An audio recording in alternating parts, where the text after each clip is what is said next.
औज़ुबिल्लाहिमिनश्शैतानिर्रजीम बिस्मिल्लाहिर्रहमानिर्रहीम। अस्सलाम वालेकुम दोस्तों, आज की इस लेक्चर में हम प्रूव करेंगे ये prove that empty set is a subset of every set, कि हमें ये प्रूव करना है जो एम्प्टी सेट है।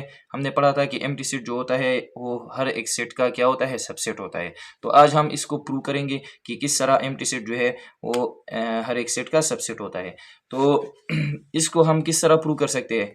हमारे पास कई तरीके हैं प्रूफ के लिए, ठीक है, जो कि हम थ्योरम वगैरह में यूज़ करते हैं थ्योरम को प्रूव करने में। तो हमारे पास एक मेथड है जिसका नाम है कंट्राडिक्शन मेथड, ठीक है, कंट्राडिक्शन मेथड। तो इसको हम आज जो है कंट्राडिक्शन मेथड से प्रूव करेंगे, ठीक है। तो कंट्राडिक्शन मेथड का मतलब क्या होता है कि एक स्टेटमेंट जो है वो हमारे पास जो है पहले से वो ट्रू होता है, ठीक है। एक बात जो है वो हमारे पास जो है वो पहले से क्या होता है, वो ट्रू होता है, वो सही होता है। जैसा कि हम मानते हैं कि फॉर एग्जांपल कि एक ट्राइंगल है, ट्राइंगल क्या होता है, a close figure having three side, ठीक है। तो इसके जो एंगल्स बनते हैं, तो अगर हम इसको ऐड करते हैं तो इसका आंसर क्या आता है, 180 आता है। तो ये बात हमारे पास क्या है, ये ट्रू है, ठीक है, ये गलत नहीं है। तो कंट्राडिक्शन में एक बात जो है वो पहले एक स्टेटमेंट पहले जो है वो ट्रू होता है, लेकिन हम इसको एज्यूम करते हैं, हम इसको मानते हैं कि चलो ये क्या है, ये ट्रू नहीं है, ये फॉल्स है। हम इसको फॉल्स मानते हैं और फिर इसमें प्रूफ स्टार्ट करते हैं, ठीक है। लेकिन जब हम ये इसको फॉल्स मानते हैं, वो तो ट्रू होता है लेकिन हम इसको फॉल्स मानते हैं। लेकिन जब हम इसमें प्रूफ स्टार्ट करते हैं तो फिर हमारे पास क्या आता है, इसमें एरर आता है कि हमने फॉल्स माना था तो इसमें एरर आ गई।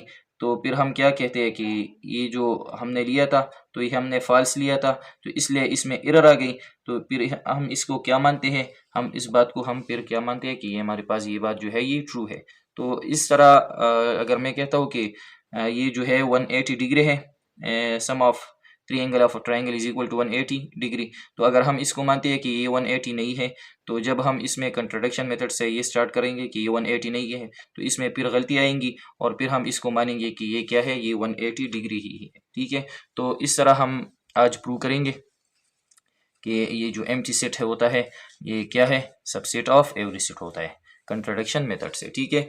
तो सबसेट के बारे में हमने पढ़ा था कि अगर हमारे पास एक सेट है ए, अगर इसमें एलिमेंट है 1 2 3 4 और इसके बाद जो है हमारे पास एक दूसरा सेट है जो कि इसमें एलिमेंट है 2 3, तो बी क्या है, B is subset of A. B जो है वो सबसेट है ए का, क्योंकि बी में जो एलिमेंट्स है 2 और 3 जो है वो ए में मौजूद है। तो इसका मतलब ये हुआ कि B is a subset of A. अगर हम सी सेट ले लेते हैं फॉर एग्जांपल और इसमें हम लिखते हैं 3 4 5, तो अब हम इस तरह नहीं लिख सकते कि सी is a subset of A. तो सी जो है वो ए का सबसेट नहीं है। क्यों नहीं है?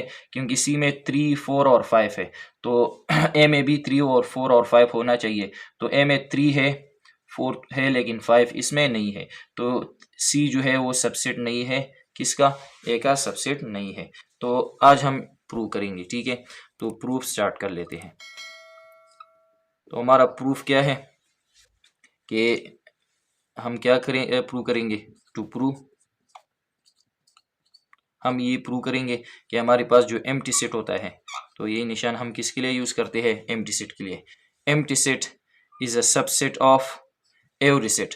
अब हम यहाँ एक जनरल सेट लेंगे, तो इसको हम रिप्रेजेंट करें फॉर एग्जांपल ए से। तो ए हमारे पास क्या है, ए इज़ अ एक जनरल सेट है, ठीक है,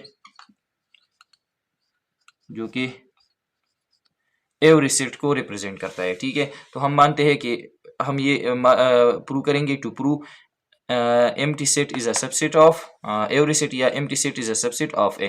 तो चलो बाय कंट्रोडक्शन हम क्या करेंगे, हम लेंगे लेट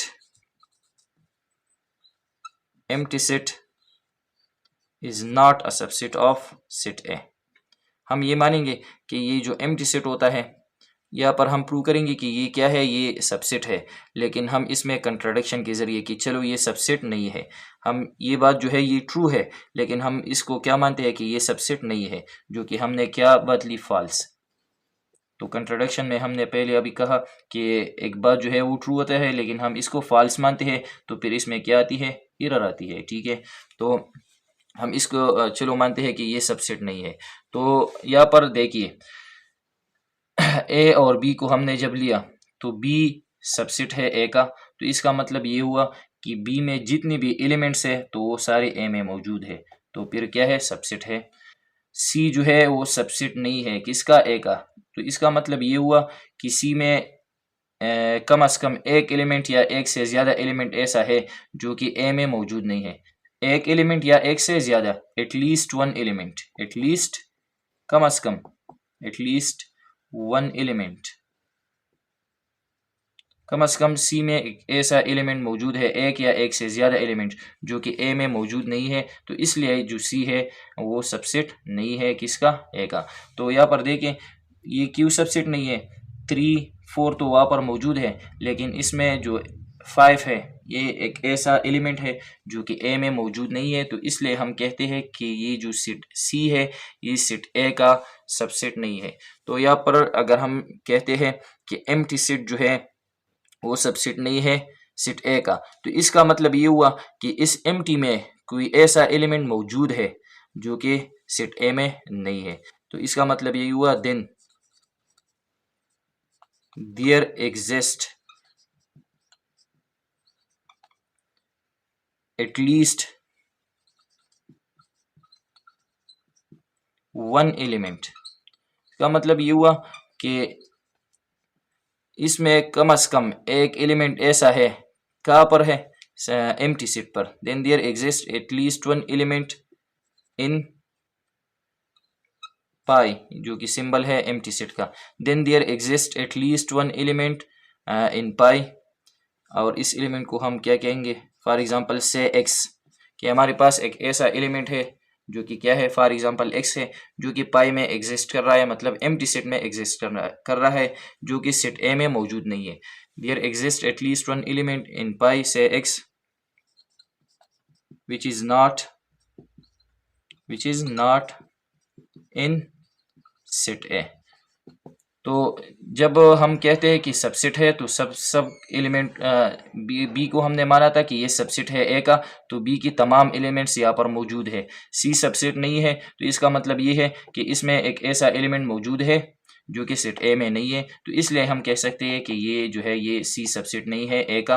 तो यहाँ पर हम वही सिचुएशन है कि अगर ये सबसेट नहीं है तो इसका मतलब ये हुआ कि इसमें एक ऐसा एलिमेंट मौजूद है, कम से कम एक एलिमेंट ऐसा मौजूद है जो कि सेट ए में मौजूद नहीं है। Then there exist at least one element in pi, pi का मतलब यह है एम्प्टी से एक्स, इस एलिमेंट को हमने क्या नाम दिया, x, which is not in set ए, जो कि सेट ए में मौजूद नहीं है। तो यहाँ पर ये क्या है, ये एम्प्टी के लिए यूज हुआ है, ठीक है। तो अगर ये एम्प्टी है तो इसमें एक्स कहाँ पर आ गई, but pi is empty set, लेकिन ये जो पाई है ये कौन सा सेट है, ये हमारे पास एम्प्टी है, खाली सेट है, ठीक है। और यहाँ पर हमने लिखा कि यहाँ पर एक ऐसा एलिमेंट मौजूद है जो कि सेट ए में मौजूद नहीं है। तो ये दरअसल में ये एम्प्टी सेट है, तो इसमें एक्स, इसमें कोई भी एलिमेंट मौजूद है ही नहीं, तो यहाँ पर ये एक्स कहाँ से आ गया, ठीक है। तो ये दरअसल क्या है, ये हमने जो बात ली है कि ये सबसेट नहीं है, तो ये हमारी बात का क्या है, ये कंट्राडिक्शन है, ये तजाद है कि ये गलत हमने लिया है, ठीक है। तो ये हमने गलत लिया है, तो हम इसको क्या मानेंगे कि ये बात हमारे पास गलत है, तो हमारे पास ट्रू बात क्या है कि empty set is a subset of every set, but pi is empty set. तो इसका मतलब ये हुआ कि ये जो है ये एम्प्टी सेट है, तो there exist no element in empty, तो एम्प्टी में कोई एलिमेंट है ही नहीं, ठीक है। तो इसका मतलब ये है विच इज contradiction, तो ये हमारे पास क्या है, कंट्राडिक्शन है। तो इसका मतलब ये हुआ hence empty set is a subset of every set। तो ये था हमारे पास इसका ये प्रूफ था, ठीक है। Thank you.